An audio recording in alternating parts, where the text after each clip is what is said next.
And I think the answer is not necessarily, Right. you know? So at some point, you know, in this melting pot, Mm-hmm. we have to all learn to live together. Right. And, you know, preference were I a teacher, I mean, I just as soon have kids of all colors be able to look at Mr. Cascobar and say, hey, you know, he was a good teacher, he was Right. a cool guy. Right. And I think that's a good thing for kids to learn, or to reverse it, for my kid to be in your class Right. and say, hey, you know, that was a great teacher. So, you know, if to the, my concern would then be if we have a Laotian teaching Laotians, Right. you don't get that, you know? Mm-hmm. I get that, but I would challenge you to think about the research around that. Dr. Beverly Taylor wrote a book called, is 92 when she wrote the book, The Great All Black Kids Live Sit at the Same Table. I didn't say the title right, but the whole idea was Wow, kids sitting at the same. a table at the cafeteria. Dr. Beverly Taylor. And the whole idea was when they go to lunch, they sit amongst themselves. Yeah. And she has some great thoughts about identity, some of those things in there. There was another book that I read, Multiplication is for White People. Yeah, and it was a catchy title, but it was researched, well written, and what have you. And the whole idea was that minority kids tend to not identify with pro-social education, and how schools need to help that identity piece so kids learn. And I've often heard that a lot of times when a minority kid sees only the majorities, if you will, teaching, his or her identity doesn't usually say, I can be a teacher, I can be a lawyer, I can be or whatever it is. So, well, I have a question, and we can certainly get back to that. One of the big things I'm concerned about in dealing with my clientele, the public defender office, and the adults, is the whole idea, and I don't know if it's big, is that everybody has to go to college. Right. Back in the day, as you referred to, my mom, she got out of high school, she got a job, and she was able to get into the workforce right away. Nowadays, and I know they're doing some vocational stuff with the public school system, you go on to RCTC and what have you. Is there a way in which the schools can get back to, when kids graduate, they come out with something that they can go into the workforce right away if they choose to, and not feel I have to go to college, get all these loans, and I know some things are changing. But I think a lot of kids sometimes they obviously they'll drop out, but if they can, while learning the arithmetic and the English and all that, learn a skill, a viable skill that they can go into the community right away after high school and get employed, I think that would help a lot of issues, not only the disparities we see in our communities. What do you think about that? I do think so. I think there's been too much stress, not stress in terms of, you know, but too much talking about, okay, we're all going to go to college. Right. You know what? Actually, we're not. Right. And even if we do, most of us aren't going to graduate. I mean, the graduation rate is something like 34% for Minnesotans in college. So, you know, even if you go, you don't finish. Wow. So yeah, I totally think that the high schools should not be pressing just the idea of we're all going to go to college. There is nothing wrong with being a tradesman or, you know, having some other kind of job. In fact, I just read an article in the last week or two by some, you know, folks that looked at the financial aspects of, okay, we've got this guy who went to work for his uncle as a plumber, and we've got this gal over here who went to medical school, and they did 2 other professions as well. Well, by the time this physician goes through all the medical school and residency and not being paid very well and racking up, you know, school bills, loans, versus this kid over here who went into plumbing, started making money practically right away, and by the time you get to retirement, there's not a whole lot of difference. Right. I mean, now we can talk about, you know, your love of profession and, okay, but I really wanted to be a doctor, or I really wanted to be a plumber. I think it's all good.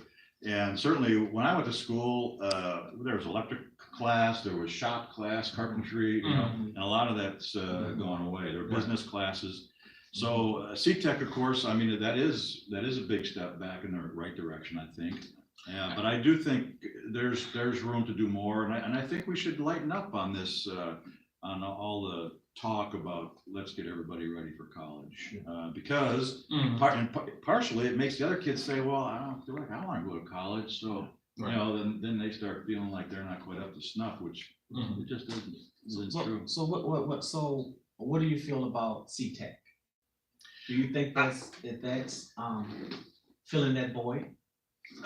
I think it's partially, at least. As I understand it, and correct me if I'm wrong, they're focusing on more of, okay, medical stuff and hospitality, right? Well, so I mean, it's something other than college. But what about this? How about like a kid goes to CTEC? Yeah. And he can, we're here, come out with a barber's license and get employed right away.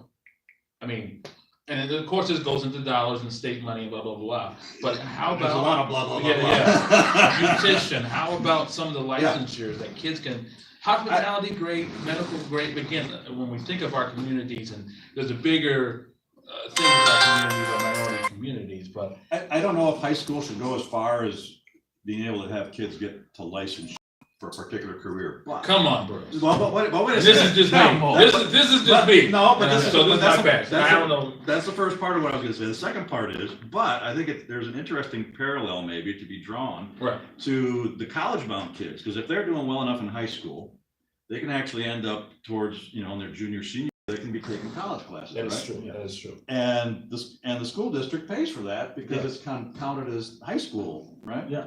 Well, So they could go well, on. what if instead of, you know, if you're doing well enough, but you're not planning to go to college, you're planning to be a barber, Right.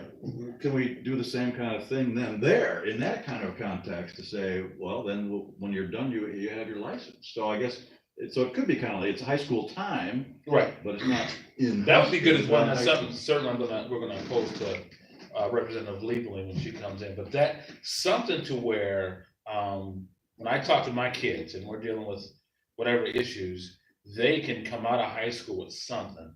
Because that next level, that 18 to 20, as Andre knows, he works with all these kids. That's at 18 to 25, 26 or whatever. That's a tough time. And Probably key time. a It is. key, yeah, And that's why I think critically that we have representation even at CTEC and other places. Whereas if we're gonna try to get the best quality individual for the schools and for the county and bring them in, recruit here, we have to have something to keep them here, right, right? exactly. So we're saying that if it's a shortage within the minority community when it comes down to barbering and beautician and stuff, why can't we use the schools to help with that, right? In other places, we do research and we look at other places and see the success of that having it, saying that, you know, so this is gonna help with graduation rate, Right, right? Because they have to have a diploma to be licensed in barbering, right, right? Right. So we can be creative. We're a resource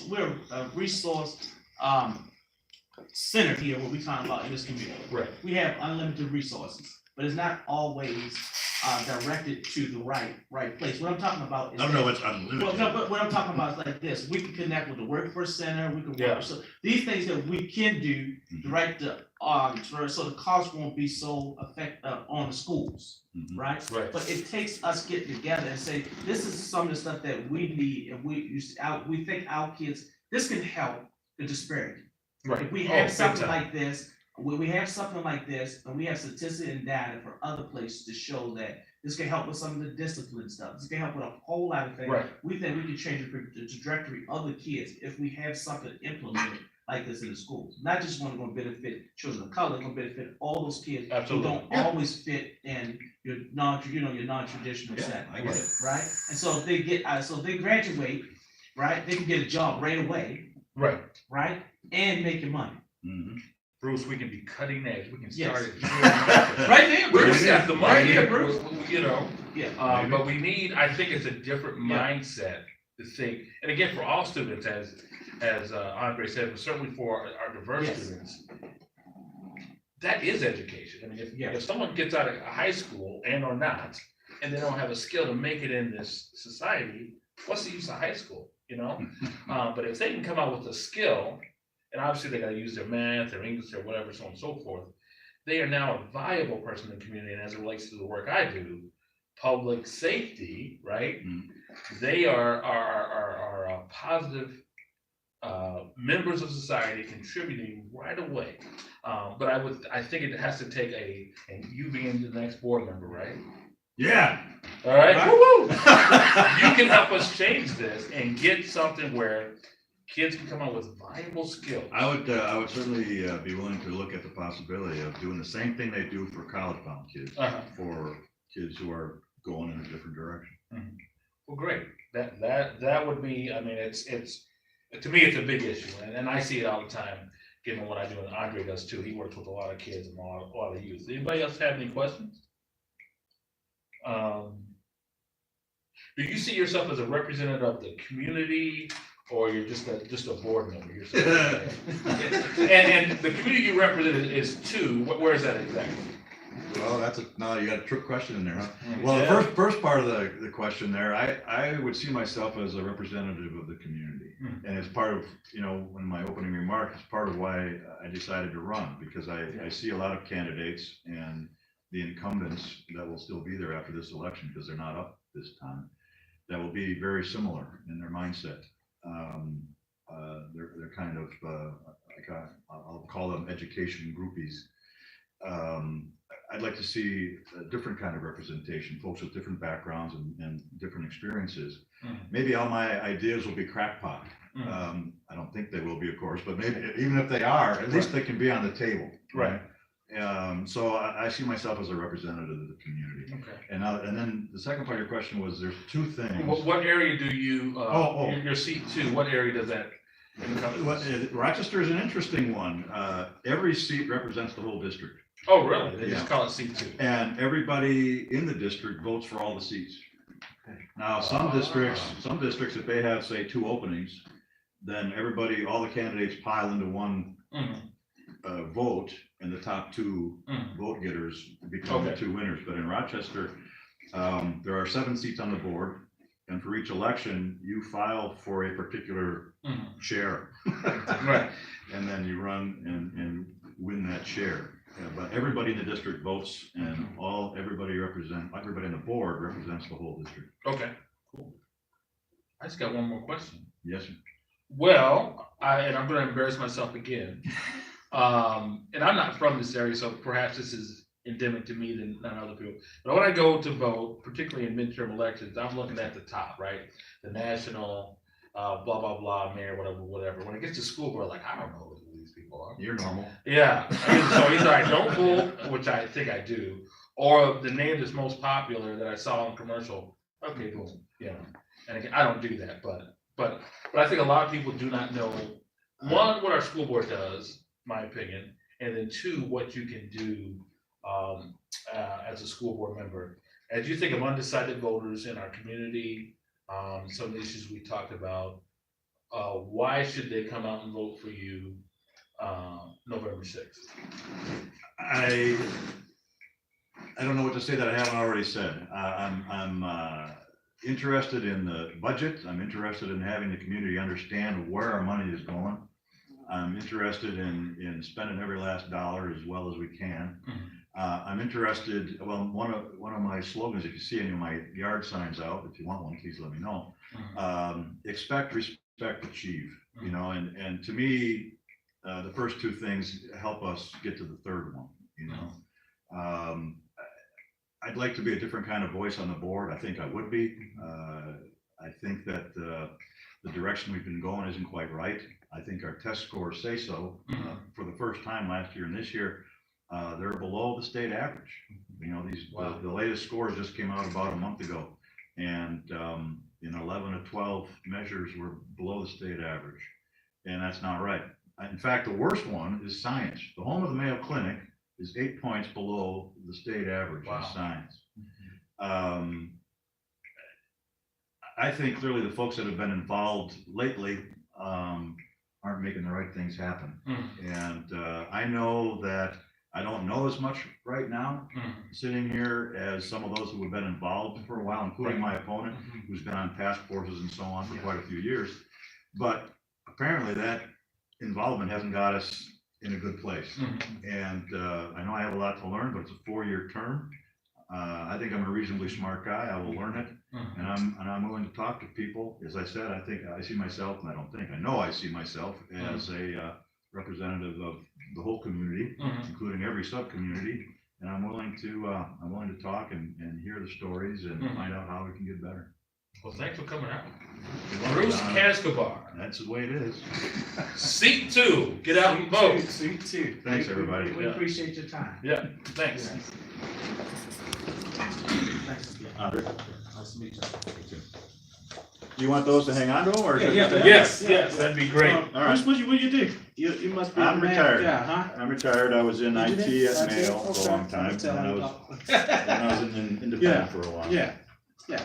Because I work with hundreds of thousands of kids, right? And I do the same thing here. I do it in Wisconsin too, down in La Crosse. I deal with more discipline and disparities, right? And